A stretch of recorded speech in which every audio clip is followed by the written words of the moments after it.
Morning, everybody. Welcome to the American Scene program, our final hour of today. And this is, of course, the American Scene program live and coast to coast via satellite. Gerald Celente is here, our top trends forecaster, with his top 11 trends for 2011. Number 11, by the way, is a mystery trend. Wes Hansen will be here from Noron Resources. Yale Simpson will join us from Exeter Resource and Extory Gold Mines. And Doug Glassby joining us from U.S. Geothermal. It's all happening right now live on the American Scene, starting with trends forecaster Gerald Celente.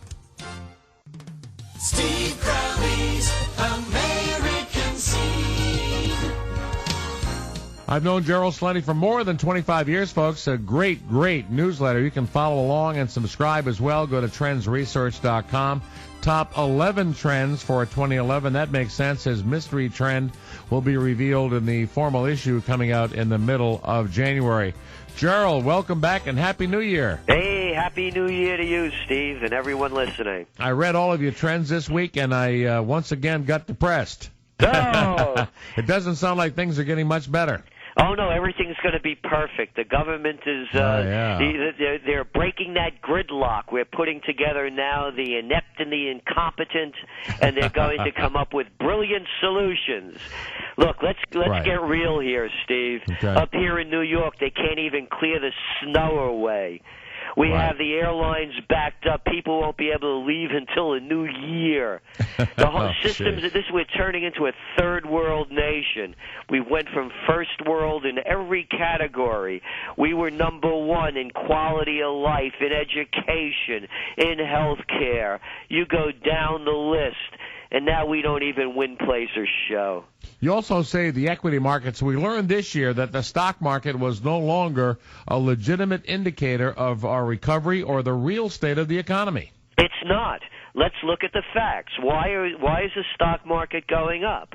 Well, one of the reasons why is they've lowered interest rates where you can't make a safe bet anymore by putting your money into a CD or a bank with savings and getting a return that's above inflation. It's impossible now. Right. So what they're doing is they're forcing people to go into the risky stock market. And it's a rigged game. We see it every day. There's a story about insider trading, black pools, hyper trading. You go down the list of names that they've made up, of schemes undreamed of. So, no, we don't look at that as an indicator at all.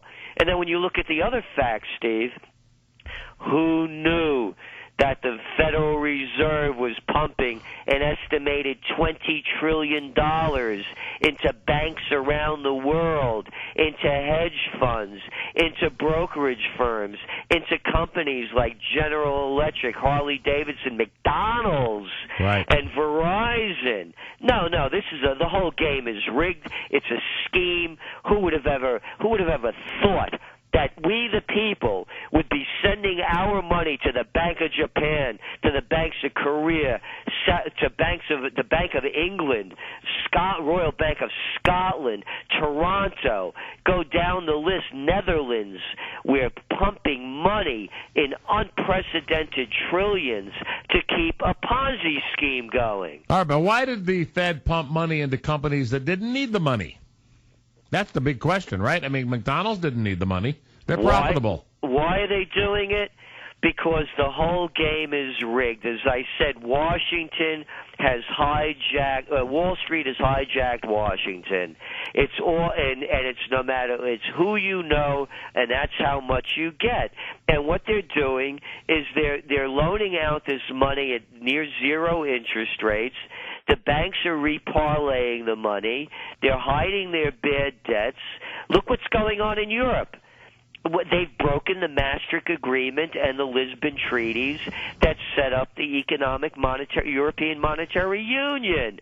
They were never going to bail out countries. Right. They weren't going to buy bonds, and now they're doing it. Let me read number 4. It says crime waves. We're talking about the top 11 trends of 2011 with Gerald Celente. Crime waves. No job plus no money plus compounding debt equals high stress, strained relations, short fuses. He says in 2011, with the fuse lit, it will be prime time for crime time. What does that really mean? Well, you see people, I mean, they're going over the edge. They'll do anything they can to keep things afloat. and we're going to let's say you're a young person, you have no education. There's no more manufacturing job that you could get for low-skilled or unskilled workers. What do you do? Well, let's say you just got out of college with a bachelor's or master's. You still can't find a job. I met a guy the other day who was bartending for 5 years because he can't find a job in his profession, which is chemical engineering. Exactly. So you go to crime. Particularly if you're on that, and even you're going to start seeing elder people get into crime as well. Who knows? Oliver Twist may be back with a new twist for the 21st century. Geriatric bank robbers, Gerald. Well, yeah, you're seeing it, and also, you get these. No. You're going to start seeing people become desperate, Steve. They'll do anything, and they're losing everything. Gee. I don't know. It was bad enough 20 years ago. We talked about the elderly cleaning tables at McDonald's to make ends meet, but now they're going to resort to crime. Well, the elderly won't be able to even get a job at McDonald's because so many people are fighting for them. So what we're going to start seeing is, again, you're going to start seeing the gangland crime. The street gangs. They're going to grow in large numbers, and you're going to start seeing more white collar crime at every level.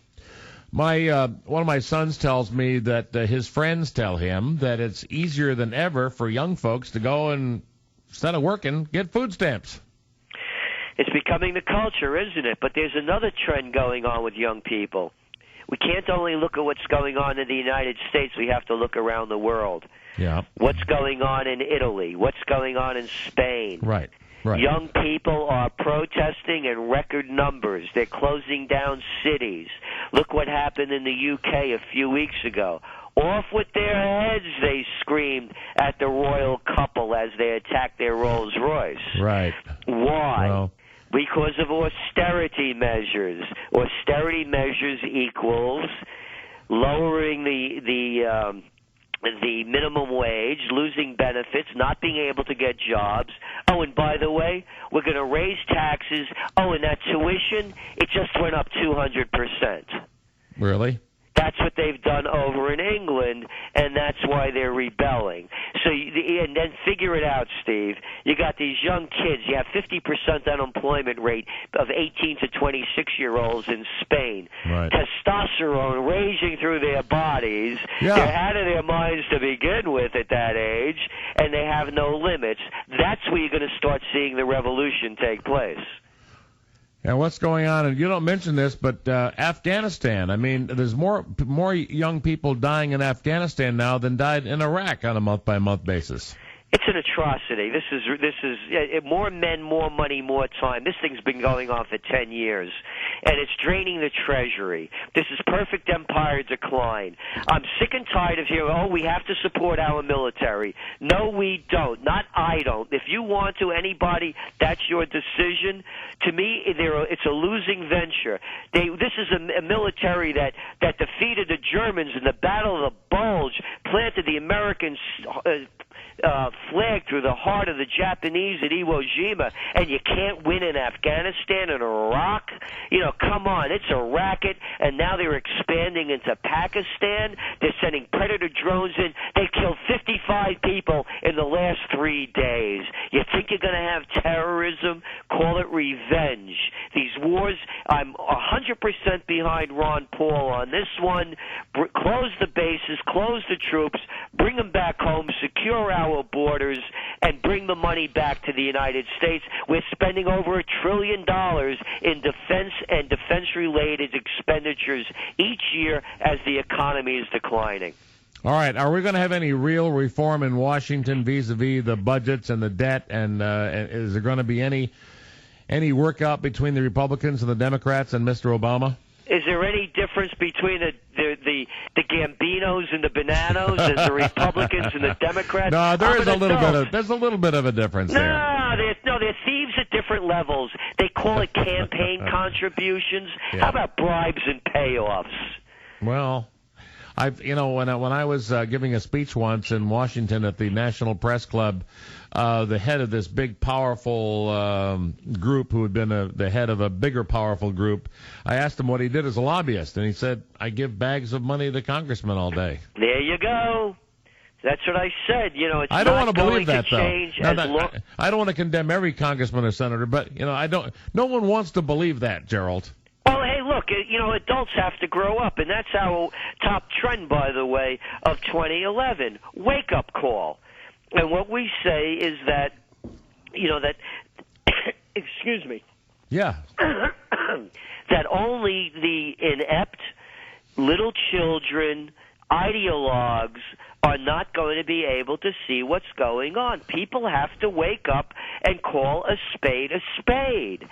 And what we have here is that we're seeing a bunch of incompetence and inept people bringing this country down. And that's what WikiLeaks is showing us. Forget all this line that they say, oh, it's endangering our people. No, it's not. It's showing what a bunch of criminals, thieves, losers, and lightweights the world leaders are. And they're upset about it. You know, Judge Napolitano on Fox actually applauded the WikiLeaks guy. He said, you know, we should be revealing these things to the folks. Exactly. Who are these people to tell us what we should believe? Look, my perfect ticket, by the way, who I'd vote for a Ron Paul and a Judge Andrew Napolitano. To me, these are straight guys that tell it the way it is. Yeah, they really do. So what's the answer? You always bring it down to the micro. You always tell me and the folks what to do. Well, again, we believe we're forecasting gold for $2,000 an ounce, Wow. either next year or the year after. Okay. Well, gold as we're speaking is what? It's over $1,400 an ounce. Yes. And people like Warren Buffett, Norio Rubini, they said it would never go over $1,100 an ounce. Right. So the experts have been wrong on this one, and we call the beginning of the gold bull run in 2001, as you know. The other thing is, Steve, is really prepare for the worst. And the only way this country is going to come back is to bring manufacturing back home. I'm sorry, I'm not an isolationist, as you well know. I travel the world and enjoy the things that you do, too, around the world. So Sure. It's not about that at all. It's about putting America first, and we have to do that. This isn't free trade. Everybody forgets that we're dealing with communist China over there, and they're really rigging the game. You have anybody in China knows the deal. You have to buy everything from another Chinese company. There's no free trade out there. And when you look at the Chinese per capita income, I think it ranks like about 126th. So the people there aren't making a lot of money. So we need to bring it back to America first. It always goes by too quickly with Gerald Celente, folks, but go to trendsresearch.com, trendsresearch.com. All I can tell you, folks, is this man knows what's happening, and he can have a major positive effect on your life. So subscribe and learn about what's really going on in the world. Gerald, thank you. Hey, Happy Thank New you. Year. Happy Thank New you. Year. Okay, take care. We'll be back.